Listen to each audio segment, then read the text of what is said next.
요한계시록 1장 1절에서 7절까지의 말씀 제가 대표로 봉독하겠습니다. 예수 그리스도의 계시라. 이는 하나님이 그에게 주사 반드시 속히 일어날 일들을 그 종들에게 보이시려고 그의 천사를 그 종 요한에게 보내어 알게 하신 것이라. 요한은 하나님의 말씀과 예수 그리스도의 증거 곧 자기가 본 것을 다 증언하였느니라. 이 예언의 말씀을 읽는 자와 듣는 자와 그 가운데에 기록한 것을 지키는 자는 복이 있나니 때가 가까움이라. 요한은 아시아에 있는 7 교회에 편지하노니 이제도 계시고 전에도 계셨고 장차 오실 이와 그의 보좌 앞에 있는 7영과 또 충성된 증인으로 죽은 자들 가운데서 먼저 나시고 땅의 임금들의 머리가 되신 예수 그리스도로 말미암아 은혜와 평강이 너에게 있기를 원하노라. 우리를 사랑하사 그의 피로 우리 죄에서 우리를 해방하시고 그의 아버지 하나님을 위하여 우리를 나라와 제사장으로 삼으신 그에게 영광과 능력이 세세토록 있기를 원하노라. 아멘. 볼지어다 그가 구름을 타고 오시리라. 각 사람이 눈이 그를 보겠고 그를 찌른 자들도 볼 것이요 땅에 있는 모든 족속이 그로 말미암아 애곡하리니 그러하리라. 아멘. 아멘. 네, 요한계시록 1장 1절에서 7절까지 본문으로 혼란의 시대에 들려진 계시의 말씀이라는 제목으로 함께 말씀 나누겠습니다. 오늘 방금 저희가 7월 한 달 동안에 매일 성경 본문이 요한계시록이거든요. 그래서 그 요한계시록은 이제 신약성경의 마지막 책인데 그 신약성경의 마지막 책의 첫 부분 요한계시록 1장 부분을 같이 읽었습니다. 제가 대표로 읽었습니다. 많은 사람이 이 요한계시록이라는 책을 두려움과 호기심으로 대합니다. 미래에 대한 무슨 비밀 안보가 가득한 책으로 생각하기도 하고 심판과 재앙에 대한 무서운 예언서로 생각하기 때문일 것입니다. 하지만 요한계시록은 역사상 가장 치열한 정체성 전쟁, 내가 누구냐 라고 하는 그 정체성 전쟁의 한복판을 살아갔던 당시 교회를 향해 들려주는 구체적인 위로와 소망의 편지이고 가장 중요한 특성이에요. 그런 위로와 소망의 편지이고 그리고 교회가 처한 상황을 하늘의 시각에서 보게 해주는 묵시의 말씀이고 그리고 그들을 향한 하나님의 계획이 무엇인지를 알려주는 예언의 말씀입니다. 요한계시록이 기록되었다고 추정되는 시기는 AD 95년 정도가 되거든요. 그때 소아시아의 그리스도인들이 지도를 보시면 여기가 지금 페르가몬, 버가모, 스미르나, 서머나, 에베소 이렇게 세 개의 교회가 있고요. 이렇게 두아디라, 사데, 필라델피아, 라오디게아 이렇게 순서대로 삥 돌아가면서 7개 교회가 있거든요. 소아시아에 있는 7교회입니다. 그러니까 구체적인 수신자가 있어요. 알겠죠? 그러니까 요한계시록은 1차적으로 누구에게 쓰여졌냐면 AD 95년 정도 어간에 도미티안 치세 때 소아시아에 살았던 7개의 아시아에 있는 교회 성도들에게 보낸 편지입니다. 알겠죠? 이 1번 우리가 생각해야 되는 거예요. 그들이 겪고 있었던 문제에 대한 해답으로 주어진 겁니다. 당시에 소아시아에 있는 그리스도인들은 전례 없는 어떤 특별한 도전에 직면해 있었거든요. 이들이 겪었던 어려움은 단지 주변의 사람들에 의한 박해나 고난을 넘어서서 자신들이 이 세상에서 어떤 위치에 있어야 하는지 또 어떤 정체성을 가지고 살아가야 하는지에 대한 아주 근본적인 물음을 묻게 하는 그런 상황을 살았었어요. 그래서 당시 그리스도인들은 유대인 사회 그리고 로마 제국 그리고 이방 사회로부터 삼중적인 어떤 압박에 시달리고 있었습니다. 먼저는 유대인 사회인데요. 당시 소아시아의 유대인의 규모가 뭐 사람들마다 다르지만 5%에서 10% 정도가 전체 인구의 유대인이라고 봐요. 적어요? 많아요? 많죠. 그죠? 한 민족이 그 정도로 많이 있나. 근데 당시 소아시아의 5%에서 많이 잡으면 10% 정도까지 유대인들이 그 지역에 살고 있었어요. 그러니까 중요한 사람들이죠. 그런데 그 유대인들로부터 유대인 출신 그리스도인, 교회 다니는 사람들이죠. 유대인 출신 그리스도인들이 유대 사회에서 그 축출되는, 내몰리는 그런 시기가 요한계시록의 성도들이 살았던 시기였어요. 왜냐하면 서기 70년에 예루살렘 성전이 무너지거든요. 그리고 나서 유대인들은 스스로 자기의 종교적 정체성을 새롭게 세워가야 하는 과제를 또 안게 됩니다. 소위 얌니아 회의라고 불리는 그런 움직임도 90년 정도에 있었는데, 그렇게 자기가 누구인지를 이렇게 정하는 그런 단계 과정이었고, 또 당시 회당에서 기도 가운데 비르카트 하미님이라고 이단들을 저주하는 기도문이 있거든요. 근데 그 이단들을 저주하는 기도문 가운데 아예 나사렛 이단들은 저주를 받아라. 나사렛 이단들이 누굴까요? 그리스도인들, 예수 믿는 사람들. 예수를 믿는 사람들은 저주를 받아라라고 하는 이런 공식적인 저주가 회당에서 행해지기도 했었습니다.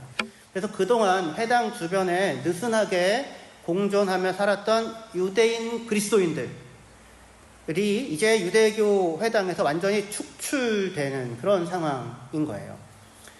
그래서 당시 교회에 이방인들이 많이 있었겠지만, 그래도 애초에 누가 교회, 그리스도인들의 뿌리가 되는 사람들이 유대인들이었잖아요. 그죠? 그러니까 유대인 그리스도인들이 꽤 많이 있었을 텐데, 회당과의 관계가 정리돼서 쫓겨나고, 그리고 그들이 회당에서 저주를 받는 그런 때가 요한계시록에 쓰여지는 그 시기였다는 거예요.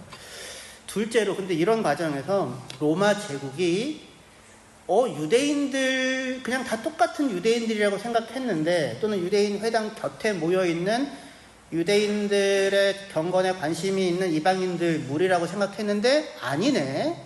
쟤네들이 서로 막 축출하고 파문하고 막 내보내고 막 이러네. 그래서 그리스도인이 유대인들과 구분되는 어떤 단체네라고 하는 것을 인식하게 돼요. 당시에. 그래서 70년에 예루살렘 성전의 무너짐과 더불어서 그동안 유대인들이 성전에 대한 성전세를 냈었었는데, 성전이 없어지니까 성전세를 못 내잖아요. 그래가지고 대신에 베스파시아누스 황제가 유대인들에게 유대인 세를 따로 부과해요. 피스쿠스 유다이쿠스라고. 그래서 그 세금은 어떤 명목으로 거뒀냐면 로마에 있는 주피터 성전을 위한 세금으로 거뒀어요. 근데 그게 로마의 주피터 성전을 무슨 재정적 확보도 물론 중요한 목적이긴 하겠지만, 그것보다는 유대인들에게 따로, 유대인들이니까 내는 세금을 따로 내게 해서 뭘 하고 싶었냐면 유대인들을 관리하고 싶었어요. 왜냐하면 유대인들이 반란을 일으켜가지고 진압하러 가고 뭐 이런 상황이었었거든요. 자, 그래서 그렇게 유대인세를 내게 됐는데, 그런데 계시록이 기록하던 때인 도미티안 황제 때부터 그 부가 대상을 어떻게 규정하냐면, 유대적인 삶을 사는 사람들이 유대인세의 부가 대상자야 라고 그렇게 부과를 하게 되면서 무슨 문제가 생기냐면, 누가 유대인세의 부가 대상인지를 규정해야 그 세금을 매길 거 아니에요. 그렇죠? 그래서 누가 유대인이냐라고 하는 그런 정체성 물음을 낳게 됩니다. 그로 인하여 세금을 내지 않고자 하여 유대인됨을 숨기던 사람들에 대한 소송이 있기도 하였지만, 보다 중요하게는 유대인 그리스도인들이 유대인세 부가 대상이 되느냐 안 되느냐를 놓고 소송이 일어나고 충돌이 일어났었던 것으로 보여요.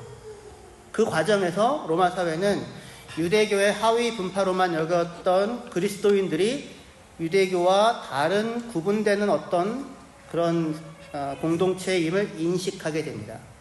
계시록이 95년경에 기록되었다면 당시 소아시아 교회들은 이 문제로 인하여 큰 혼란과 어려움을 겪게 돼요.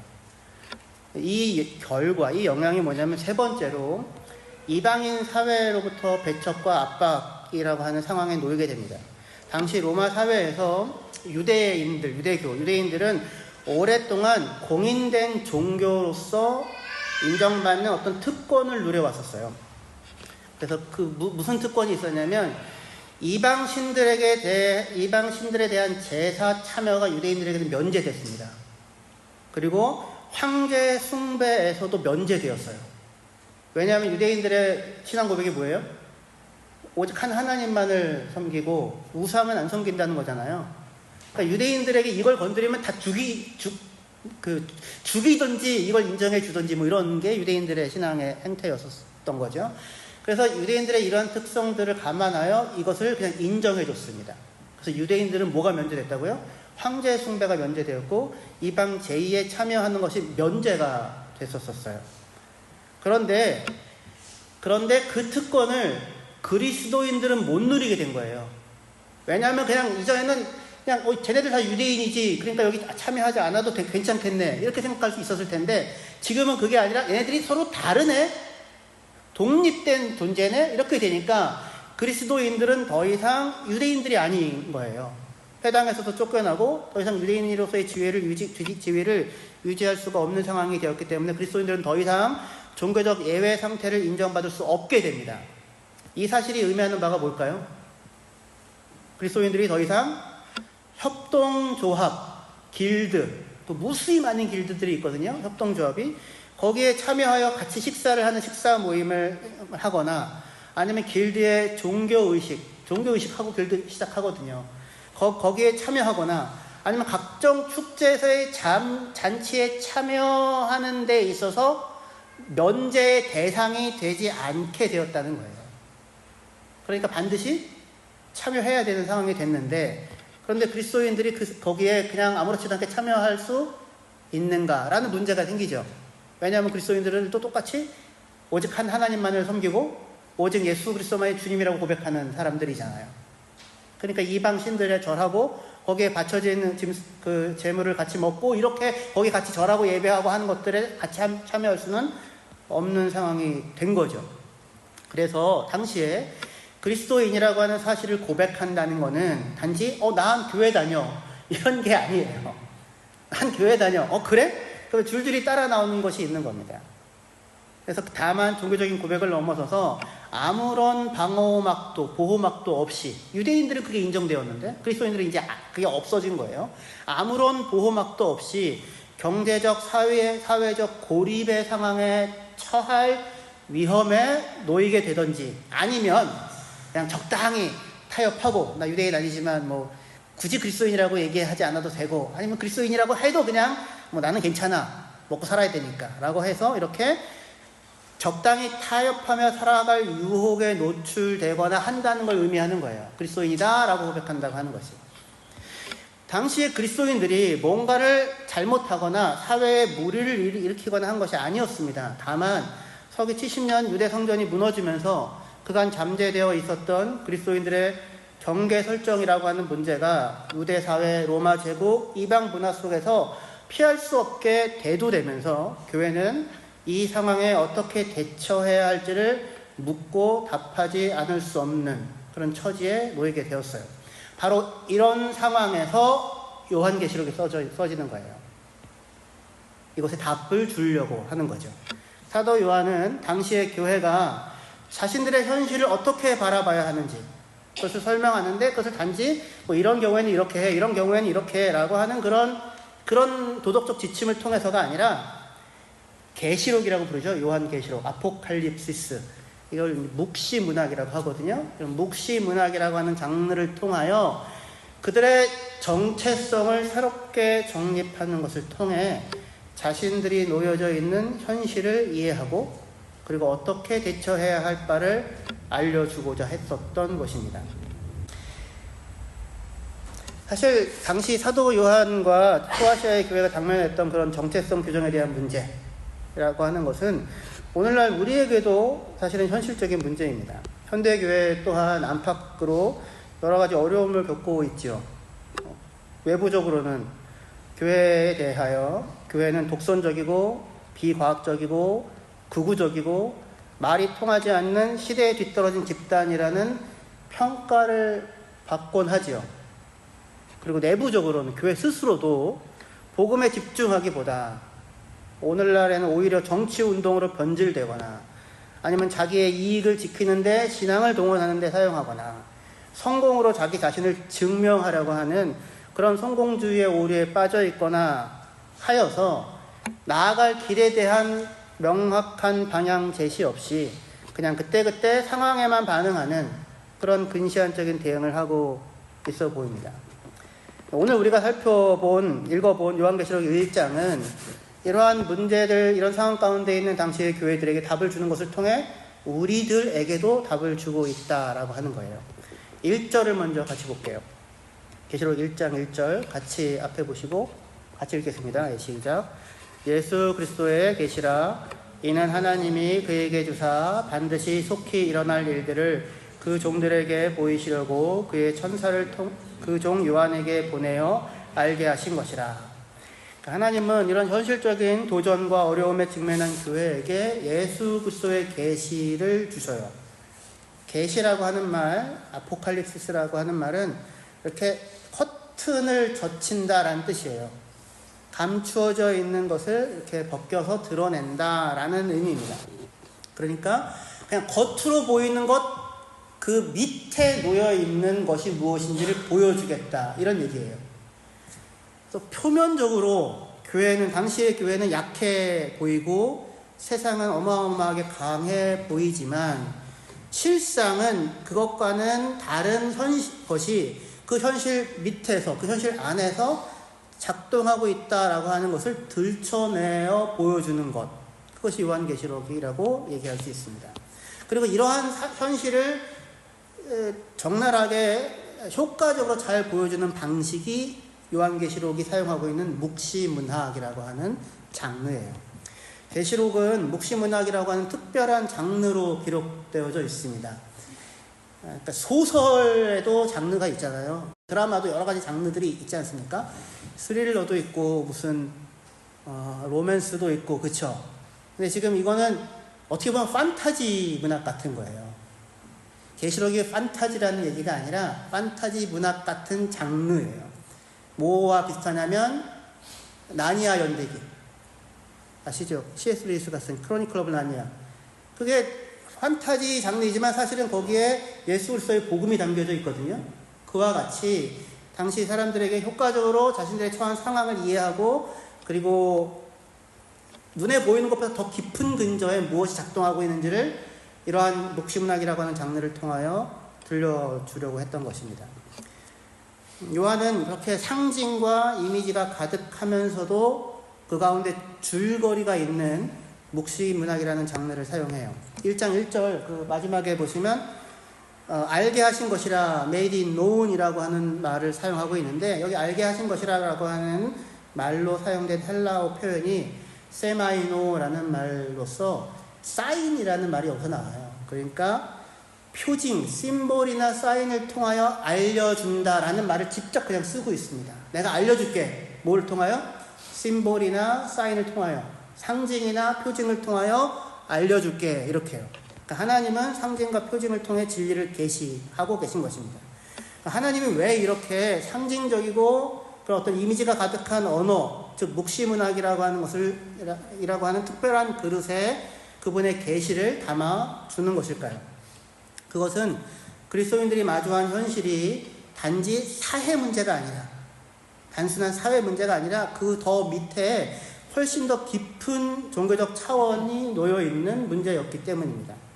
묵시문학은 우리의 시선을 땅에서 하늘로 들어 올려서 하늘의 시야에서 지금 이 땅 여기에서 벌어지는 일들의 진짜 의미가 무엇인지를 보여주어요.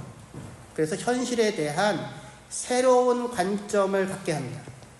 현재의 고난을 영원한 관점으로 해석하게 해주는 거예요.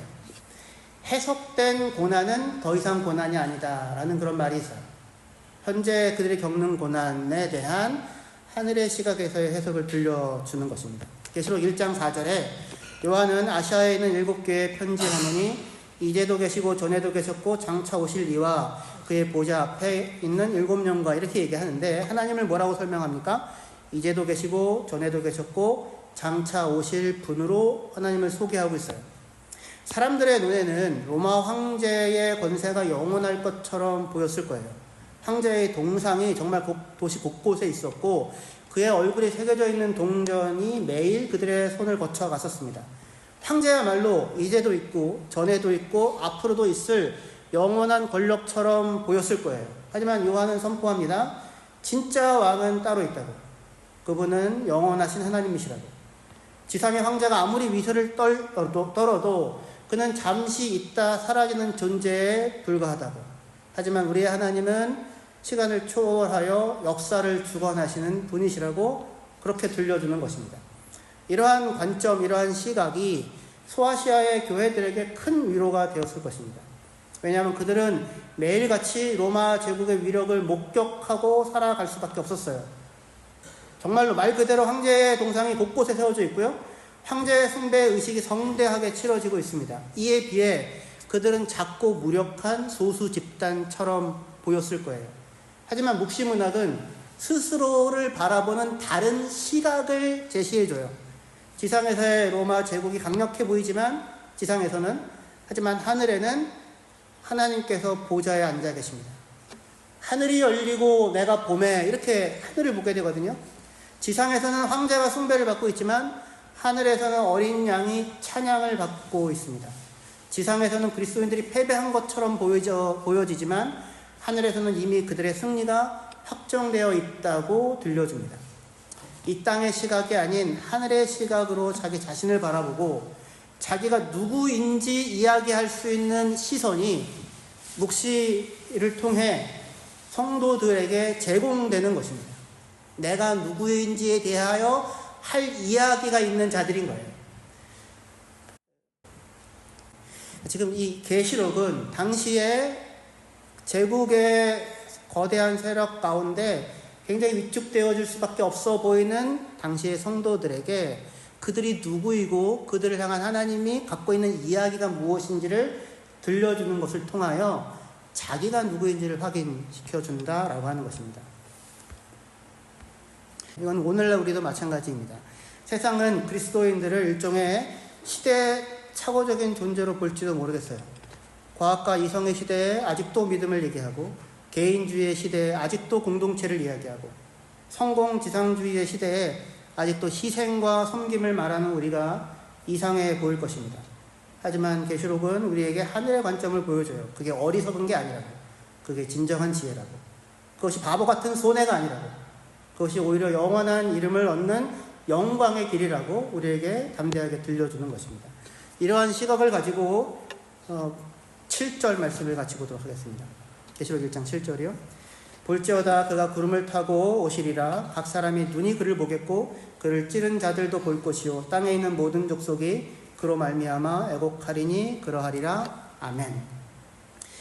그를 찌른 자들도 그를 보고 땅에 있는 모든 족속이 그로 말미암아 애곡하리라 라고 얘기하는 말씀은 이 성구는 스가랴 12장 10절을 인용하는 거예요. 스가랴 12장 10절에 보시면 내가 다윗의 집과 예루살렘 주민에게 은총과 강구하는 성령을 부어주리니 그들이 찌른 바 그를 바라보고 그를 위하여 애통하기를 독자를 위하여 애통하듯 하며 이렇게 얘기하죠. 똑같은 말씀을 계시록으로 다시 돌려주세요. 갖고 온 것입니다.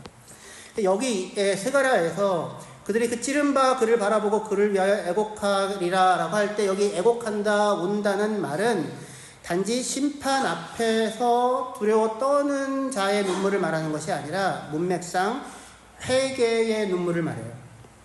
회개의 눈물.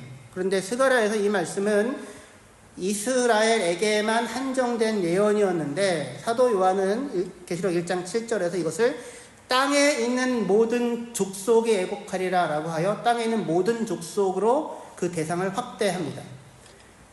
하나님의 구원이 민족적인 경계를 넘어서서 땅에 있는 모든 족속에게 미쳐진다고 하는 보편적인 비전을 드러내는 표현인 거예요. 당시에 유대인들은 하나님의 백성을 민족적 유대인들로만 한정했었습니다. 이방인들은 하나님을 경외하는 자로서 제한적인 지위를 얻었을 뿐이었습니다. 하지만 요한계시록은 땅에 있는 모든 족속, 각 나라와 족속과 백성과 방언에서 나온 큰 무리들이 하나님의 보좌 앞에서 그를 찬양한다고 말합니다. 계시록에는 이 주제, 각 나라와 족속, 백성 방언에서 구원받고 경배드리네 라고 하는 그 비전 찬양에 나오는 그 찬양이 여러 차례 지속하여 변주되고 반복됩니다. 여기서 중요한 것은 계시록이 제시하고 있는 교회의 성격이에요. 한편으로 교회는 세상과 철저하게 구분되는 거룩한 공동체입니다. 교회는 로마를 상징하는 바벨론의 잔치에 참여하지 않고 짐승의 표를 받지 않고 우상에게 절하지 않는 사람들이에요. 동시에 교회는 모든 나라와 민족과 족속과 방언을 향하여 열려있는 지극히 보편적인 성격을 가지고 있습니다. 그리고 바로 이 내용이 당시 소아시아 교회들이 직면한 문제를 해결하는 중요한 열쇠가 되었어요. 당시 소아시아 교회 사람들은 유대교에서 축출되었고 로마 사회에서도 배제되었어요. 그래서 어디에도 속하지 않은 사람들처럼 보였습니다. 하지만 요한은 그들에게 새로운 정체성을 제시합니다. 그들은 민족적, 문화적 경계성을 훨씬 넘어선 각 나라와 민족과 백성과 족속으로 이루어진 하나님 나라에 속한 백성들이에요. 이 역설적인 균형, 오직 하나님만을 예배하는 자들이며 동시에 각 나라와 족속과 백성과 방언으로 이루어져 있는 하나님의 백성이라고 하는 이 두 가지 역설적으로 보여지는 일들의 균형은 오늘날 우리에게 더 절실히 필요한 것입니다. 현재 교회가 겪고 있는 문제 중 하나는 이 역설적인 균형을 잃어버린 거예요. 어떤 교회는 세상과 구별되지 않습니다. 세상이랑 똑같아요. 성공주의나 물질주의가 만연하고 정치적 이익 추구에 쉽게 굴복합니다. 그런가 하면 어떤 교회는 지나치게 배타적입니다. 자신들만이 옳다고 생각하고 다른 사람들을 정죄하고 사회와 단절을 해버립니다. 하지만 계시록이 제시하는 교회는 이 둘 사이의 어느 것도 아니라 역설적인 균형을 보여줘요. 교회는 세상의 가치에 타협하지 않으면서도 세상 모든 사람들을 향하여 열려있는 공동체예요. 교회는 거룩하면서도 포용적이고 구별되는데 선교적이에요. 이것이 바로 요한이 당시 교회에게 제시한 해답이었습니다. 교회가 핍박을 받고 쪼그라들 것 같았는데 아니, 그게 아니었죠. 200년이 지나면서 오히려 로마 제국 전체가 그리스도교로 돌아서는 일이 뜻밖의 벌어지게 되죠. 교회는 거룩하면서도 포용적이고 구별되는데 선교적입니다. 이것이 바로 요한이 당시 교회에게 제시한 해답이었어요. 그들은 유대교의 울타리 안에 있을 필요도 없었고 로마 사회의 인정을 받을 필요도 없었습니다. 왜냐하면 그들은 하나님의 나라라고 하는 더 큰 울타리 안에 있으면서 동시에 모든 사람들을 그 울타리 안으로 초대하는 사명을 가지고 있는 사람들이었습니다. 저는 오늘날 우리의 교회가 이런 균형을 잘 갖고 회복할 수 있기를 원합니다. 세상의 가치에 타협하지 않으면서도 세상과 구별되면서도 세상 모든 사람들을 향하여 열려있는 교회가 되기를 원합니다. 당시 소아시아의 교회가 이런 균형을 잃었을 때 소아시아에 있는 당시의 교회도 큰 문제를 겪게 되었어요. 니골라당의 교훈을 따르는 자들은 세상과의 구별을 포기해버렸습니다. 그들은 우상에게 바쳐진 고기를 먹었고 음행의 잔치에 참여하였어요. 반면에 일부 교회는 지나치게 배타적이 되어서 사랑을 잃어버렸습니다. 교회는 세상을 향하여 문을 걸어 잠그고 너희와 우리는 달라 라고 말하며 폐쇄적으로 세상과 자신을 분리할 수도 있을 거예요. 하지만 그렇게 하면 교회는 교회로서의 사명을 저버리는 것입니다.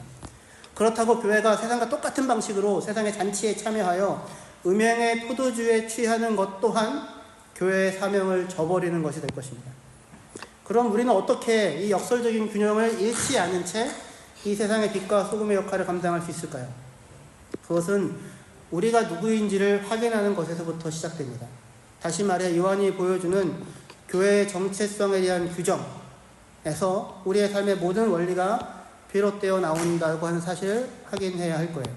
요한계시록 1장 5절에서 6절 말씀 앞에 있는데 같이 보시면 좋겠습니다. 시작.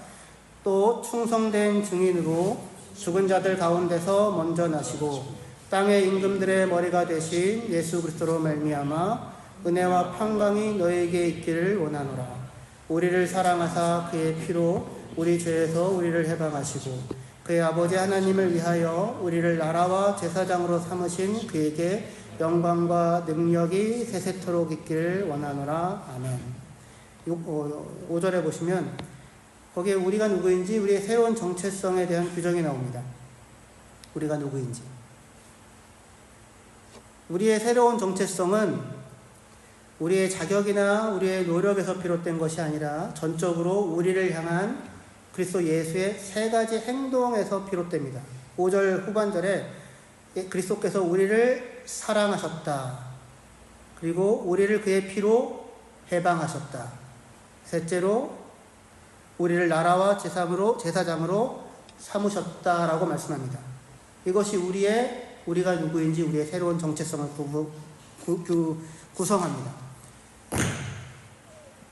우리는 그리스도께서 사랑하신 자들이고 그의 피로 우리를 해방한 자들이며 우리는 나라와 제사장으로 세움을 받은 사람들입니다.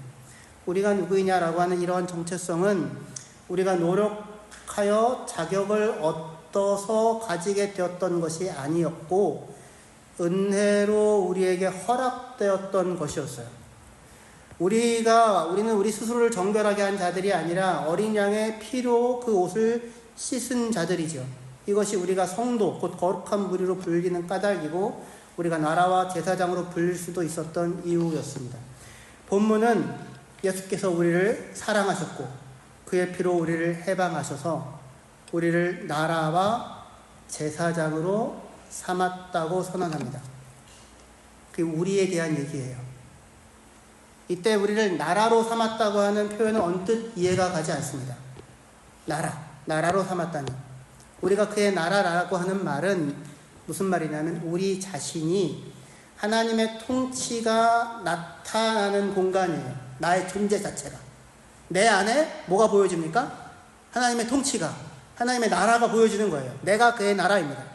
소아시아에 있는 성도들은 더 이상 유대인들의 종교적인 특권 아래 자신을 숨길 수가 없었고 그렇다고 로마 제국의 백성으로서 황제를 숭배하며 여러 이방 제의와 잔치에 참여하며 그 우산 아래 살아갈 수도 없는 처지에 놓여 있었지요.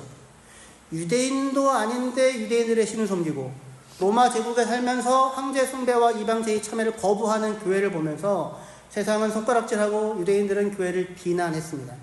그래서 교회가 속할 수 있는 나라는 없어 보였고 그들이 참여할 수 있는 식탁도 그들에게는 없어 보였어요. 하지만 주님은 사도 요한을 통하여 그들에게 이렇게 들려주는 거예요.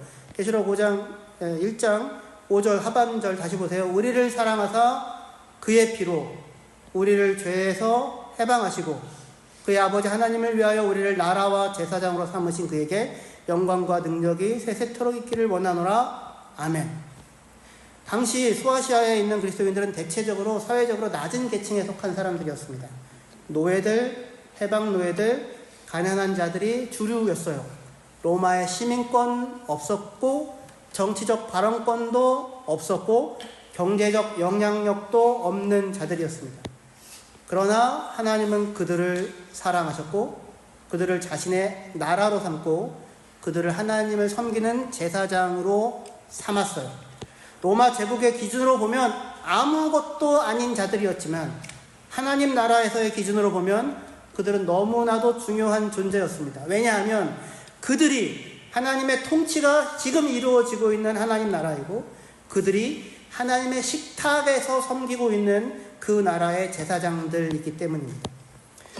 그들의 정체성은 그들이 만든 것이 아니라 예수 안에서 그들에게 선물로 주어졌던 것이었어요. 그들의 존재 자체가 하나님의 통치가 이루어지고 있는 그 나라이고 그리고 그들은 하나님의 식탁에서 섬기는 그 나라의 제사장들이었습니다. 그들뿐만 아니라 우리는 하나님의 통치가 이루어지는 그 나라이고 우리는 하나님의 식탁에서 섬기는 그 나라의 제사장입니다. 이 사실을 잊지 마시기를 바랍니다. 그런데 우리는 묻게 됩니다. 그리고 우리가 그의 나라 자체이고 하나님의 식탁에서 섬기는 제사장인데 왜 핍박과 환난이 있는가? 왜 인내와 희생이 요구되는가? 라고 묻게 될 거예요. 요한계시록 1장 9절은 이렇게 대답합니다. 나 요한은 너희 형제요 예수의 환난과 나라와 참음에 동참하는 자라. 이렇게 말해요. 나라라고 하는 단어가 무엇과 무엇 사이에 있습니까? 환난과 참음이라는 단어 사이에 놓여 있습니다. 그리고 바로 이것이 세상 나라와 예수 그리스도의 나라가 구별되어지는 지점이에요. 로마는 환난과 고통을 남에게 가함으로써 유지되는 나라였습니다. 그러나 예수의 나라는 그 환난과 고통을 스스로 기꺼이 짊어지고 인내에 동참함으로 오히려 세워지고 확장되는 나라였어요. 우리를 나라로 삼으신 그리스도의 방식은 칼이 아니라 그의 피였습니다. 그는 그의 피로 우리를 해방하셨습니다. 우리를 왕같은 존재로 세우시기 위하여 왕이신 예수가 스스로 희생제물이 되셨습니다. 이것이 우리가 누구인지 우리의 정체성의 핵심이고 우리가 따라야 할 유일한 통치의 원리입니다. 고난은 교회를 무너뜨리고 해치는 것이 아니라 교회의 교회됨을 세상에 드러내는 통로가 될 것입니다. 요한계시록 7장에 나오는 셀 수 없이 많은 수의 하나님의 백성은 환난 가운데서 나오는 자들로 묘사되고 있습니다. 말씀을 정리합니다. 첫째로 우리는 하나님의 계시를 받은 그 나라의 백성입니다. 현재 교회가 겪고 있는 여러 가지 문제들이 있죠. 그것을 볼 때 우리는 절망스럽고 할지도 모르겠습니다. 저는 사실 참 절망스럽습니다. 한국의 교회를 생각하면 제가 여기 독일에 있는데 왜 한국의 교회를 생각하는지 독일의 교회도 안타깝지만 한국의 교회를 생각하면 정말 절망스럽습니다. 하지만 하나님은 똑같이 절망스러워 보이는 당시의 시대를 살아가는 성도들에게 계시를 통하여 진정한 현실을 볼 수 있는 하늘의 시각을 갖게 하십니다. 눈에 보이는 것이 전부가 아닙니다. 이 시각을 놓치지 마셔야 할 것입니다. 둘째로 우리는 세상과 구별되면서도 세상을 향해 열려있는 하나님 나라의 백성입니다. 우리는 거룩하지만 포용적이고 구별되면서도 성교적인 공동체입니다. 세상의 가치에 타협하지 않으면서도 세상 모든 사람을 위해 섬기는 자들, 그들이 우리입니다. 셋째로 우리는 죽임 당하신 그리스도의 통치를 받는 그의 백성입니다. 이것이 우리가 새롭게 얻게 된 정체성이에요. 죽임 당하신 어린 양의 통치. 세상의 힘의 논리에 굴복하지 마십시오. 지금 여기서 이기는 것이 영원히 이기는 것이 아닙니다. 정치적인 영향력이나 경제적 성공으로 자기 자신을 증명하려 하지 마시고 사랑과 희생과 섬김을 통하여 자신을 드러내는 그리스도의 통치를 따라 하나님 나라의 백성으로 참된 승리를 구가하는 저와 여러분들이 되시기를 주의 이름으로 축원합니다. 기도하시겠습니다.